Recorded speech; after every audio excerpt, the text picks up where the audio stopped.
Assalamualaikum warahmatullahi wabarakatuh. Bismillahirrahmanirrahim. Alhamdulillahi rabbil alamin. Wabihi nasta'inu ala umuri dunya waddin. La khawla wa la quwwata illa billahil aliyyil azim. Jamaah Al-Fatih Channel yang dirahmati oleh Allah, untuk mengawali pertemuan kita, mari kita bersama untuk mensyukuri nikmat yang diberikan Allah kepada kita, yang banyaknya tidak pernah terhingga.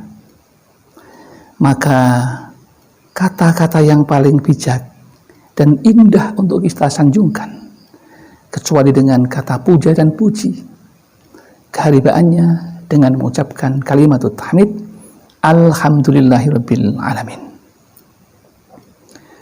Sholawat dan salam semoga tercurah keharibaan Nabi Muhammad SAW,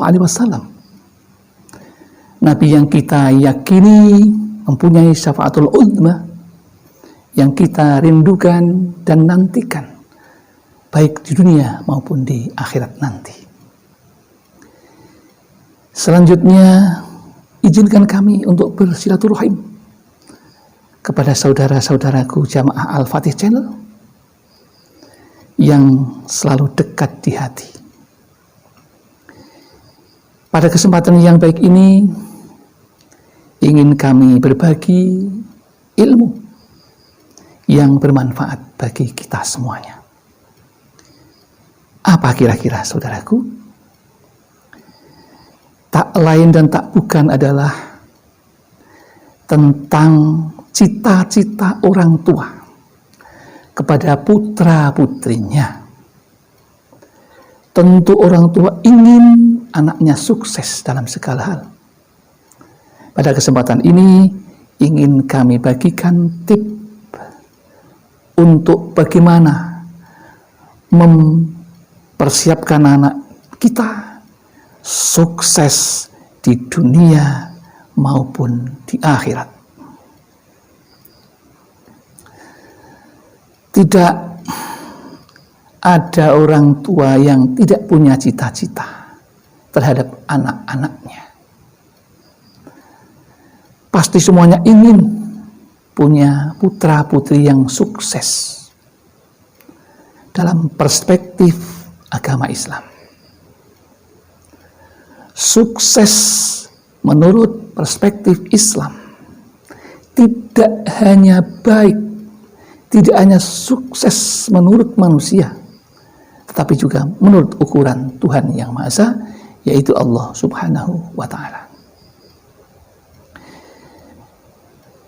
Yang pertama, untuk menjadikan anak kita sukses, tentu kita tidak akan lepas dari pegangan hidup kita, yaitu Al-Quran dan hadis. Di dalam Al-Quran akan kita kaji sebagai bekal anak-anak kita agar sukses di dunia dan di akhirat nanti. Orang Barat pun punya keyakinan, meskipun kebanyakan mereka adalah orang yang tidak beragama. Dalam falsafah dan peribahasa mereka mengatakan begini: from this moment on, this afterlife be earned not with gold but by good deed, compassion and generosity. Yang artinya, mulai saat ini dunia akhirat harus diperoleh bukan dari emas, tetapi dengan kebaikan, dengan kasih sayang dan kemuliaan. Itu kata-kata mereka. kita pun sebagai umat Islam punya pedoman. Mengapa anak-anak kita akan kita ajari dengan jiwa Al-Quran? Sebab ada satu riwayat dari Abu Lais As-Samarqandi lewat sanadnya yang berbunyi, A'udzubillahi minasyaitonirrajim, Bismillahirrahmanirrahim. Al-Qur'anu syafi'un musaffa'un wa ma khillun musaddaqun faman ja'alahu imamahu qadahu ilal jannah wa man ja'alahu khalfahu saqahu ilan nar. Al-Quran adalah pemberi syafaat dan pasti diterima syafaatnya,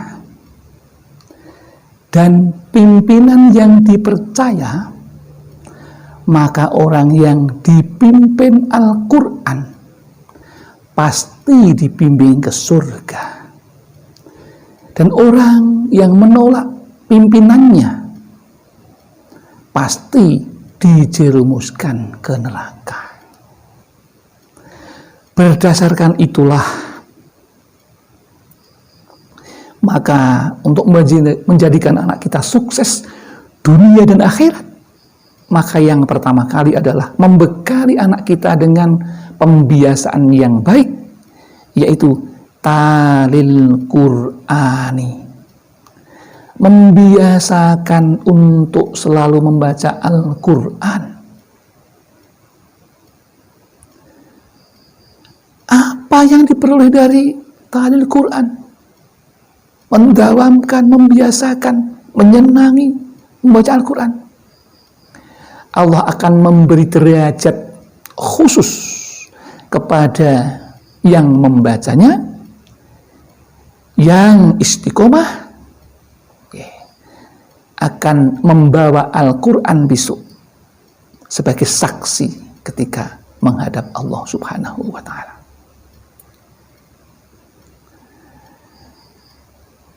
Itu yang pertama.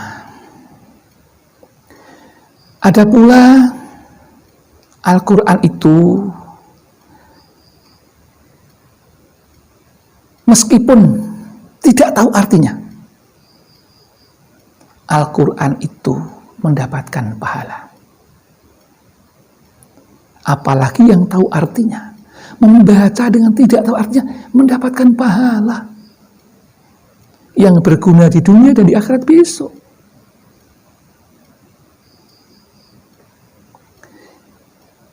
Begitu pula membekali anak kita dengan bersolawat. Bersolawat itu pun kalau orang pengamalnya tidak mengetahui maknanya pun akan tetap mendapatkan pahala. Apa tidak luar biasa itu? Kenapa kita tidak memakai itu? Maka mari biasakan anak kita untuk membaca Al-Quran dan membaca sholawat. Sekali membaca sholawat, maka Allah akan membacakannya 10 kali. Luar biasa.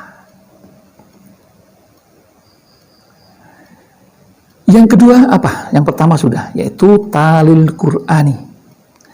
Yang kedua, kasratu dzikri fil majalisil ilmi,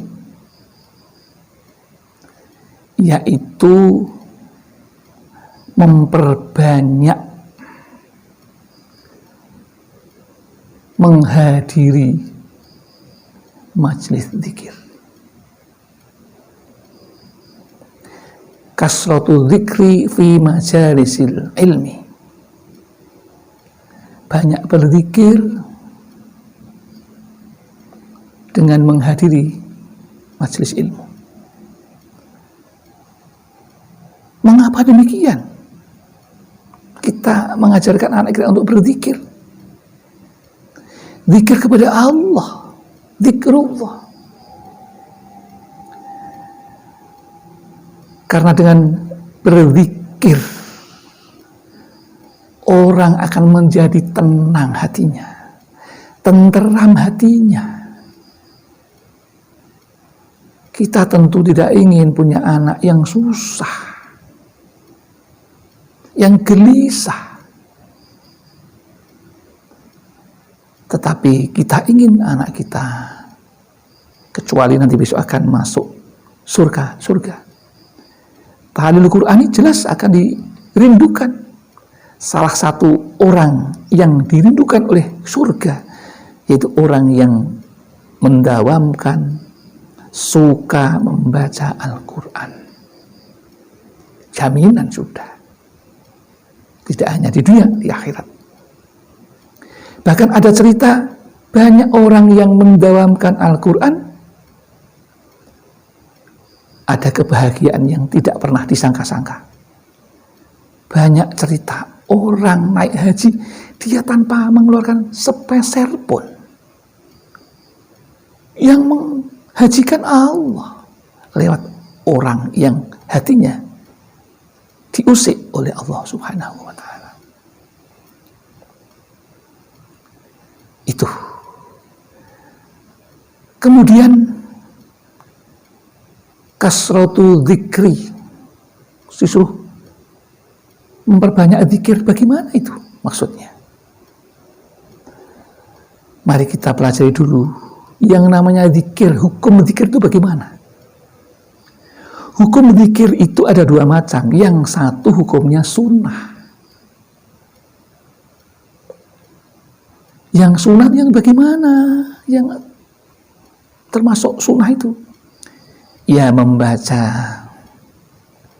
tasbih, membaca hamdalah, membaca tahlil, membaca istighfar, membaca khauqolah, dan membaca kalimah-kalimah yang lain yang diajarkan oleh Rasulullah. Itu sunnah. Tetapi ingat, saudara, ada yang wajib loh zikir itu. Apa iya zikir kok wajib?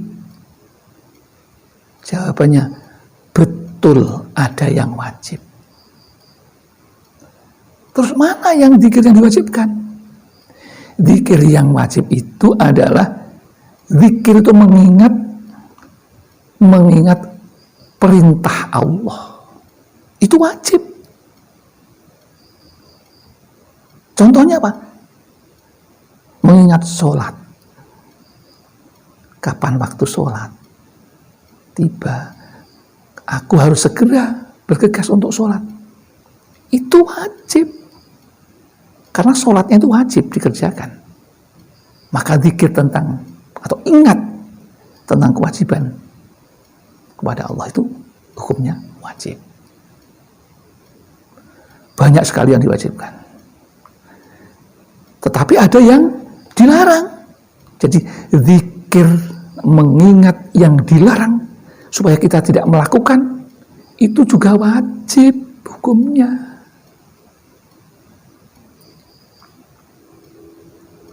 Nah, sekarang sudah paham ya hukum zikir.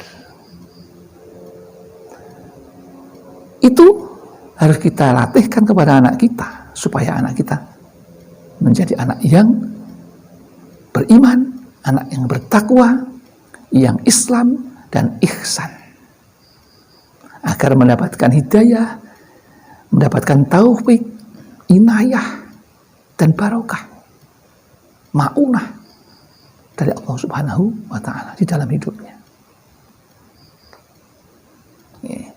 Jadi kasratu khudur, kasratul khudur fil majalisil ilmi penting. Kasratul dzikri penting. Yang ketiga adalah kasratul khudur fil majalisil ilmi. Tip yang ketiga adalah anak kita diajarkan pembiasaan agar menjadi karakternya, yaitu kasratul khudur fil majalisil ilmi, memperbanyak hadir dalam majelis ilmu. Contohnya tadarus Al-Quran, kajian Al-Quran, kajian kitab-kitab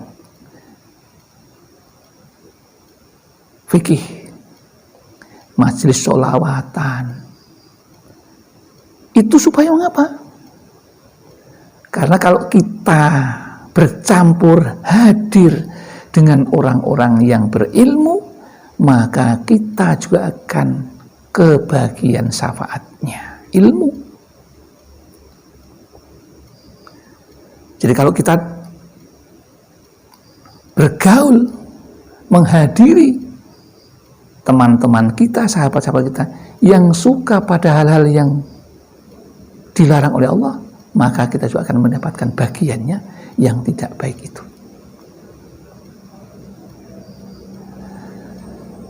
Ada satu sabda Rasulullah yang mengingatkan kepada kita bahwa barang siapa yang menghadiri majelis ilmu, maka malaikat akan melindungi orang yang menghadiri majelis ilmu itu. Kemudian rahmat bermunculan, malaikat yang membawa. Untuk siapa? Untuk orang yang menghadiri majelis ilmu. Bahkan tidak hanya itu, Allah akan merasa bangga dengan orang-orang yang mau menghadiri majelis ilmu. Disuruh diperbanyak kasratul khudur fi majalisil ilmi, memperbanyak hadir dalam majelis ilmu. Saking bangganya Allah itu, ini Allah itu menceritakan kepada para malaikat dengan menyebut nama orang yang menghadiri majelis ilmu. Apa tidak hebat itu sampai seperti itu? Allah aja bangga. Masa kita tidak bangga? Malu dong. Yang tidak bangga pasti akan tidur karena matanya dikasih tepung oleh setan. Ya. Nah, kalau saudaraku Al-Fatih channel yang datang di majelis ilmu justru tidur, nah, terus yang dibanggakan apa? Nanti bangun malah sudah membuat peta alias al-ngecesu bil ngecesi, alias al-ngileru bil ngileri. Ini keluar karena orang tidur itu tidak sadar, ya ini ya. Meskipun begitu, insya Allah tetap akan dihitung kebaikannya oleh Allah, cuma beda karena ngantuk kok, ya. Maka ini saudara-saudaraku, kalau menghadiri majelis ilmu, sholawatan, tadarusan, jangan ngantuk, jangan tidur. Oke? Baik. Nah, kemudian resep yang ketiga sudah, yang keempat. Ajarkan, latihkan anak-anak kita itu untuk takwa Allah, bertakwa kepada Allah. Takwa itu melaksanakan perintahnya dan menjauhi larangannya. Diberitahukan, diajarkan supaya anak kita tahu. Karena itu bekal. Nah, dengan takwa saja sudah. Nggak usah bekal yang lain. Anak kita akan menjadi bahagia dunia akhirat. Apa iya ya? Masuk dengan takwa saja orang akan bahagia? Ini mesti ya, jamaah Al-Fatih, jangan ada yang lupa ini. Al-Quran sudah mengatakan, wa may yattaqillaha yaj'al lahu makhrajan wa yarzuqhu min haitsu la yahtasib. Barang siapa yang bertakwa kepada Allah, maka Allah akan mengeluarkan dari kesulitan dan akan memberikan rizki dari arah yang tidak disangka-sangka. Itu sudah, mari kita buktikan. Ini kaitannya dengan rizki. Takwa itu kaitannya dengan rizki. Karena akan dapat rizki min haitsu la yahtasib tadi. Kuncinya, rumusnya mendapatkan rizki itu ini jamaah ya, pahami. Ya. Min haitsu la yahtasib. Ini ada di Lumajang, Jawa Timur. Seorang kiai yang setiap hari hanya ngaji saja. Tapi istrinya 3. Itu juga sunnah Rasul. Jamaah Al-Fatih tidak usah ikut-ikutan. Satu saja bingung mencari rezekinya untuk mencukupi, mau 3. Meskipun itu boleh.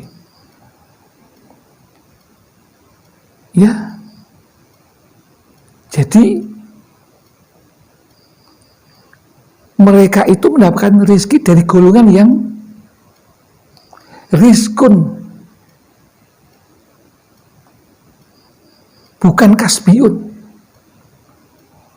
rizkun wahbiyun, rizki yang cuma-cuma diberikan Allah. Contohnya kiai yang di Lumajang tadi, istrinya 3, nggak pernah kerja, ngaji terus setiap harinya. Putranya berapa? 27 anak. Terus gimana ini untuk mencukupi kebutuhan yang besarnya seperti itu keluarganya? Di 27 istri 3 berarti 31 orang. Sehari berapa kilo itu? Itu untuk makan aja, lauknya. Tetapi beliau ini bisa menyekolahkan putra-putrinya belajar agama, sekolah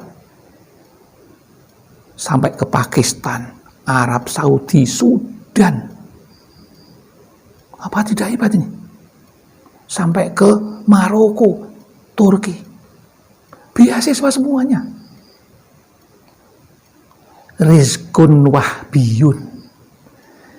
Jangan iri karena mereka takwanya luar biasa. Jadi beliau itu tidak sempat meminta rezeki kepada Allah, hanya takwa aja.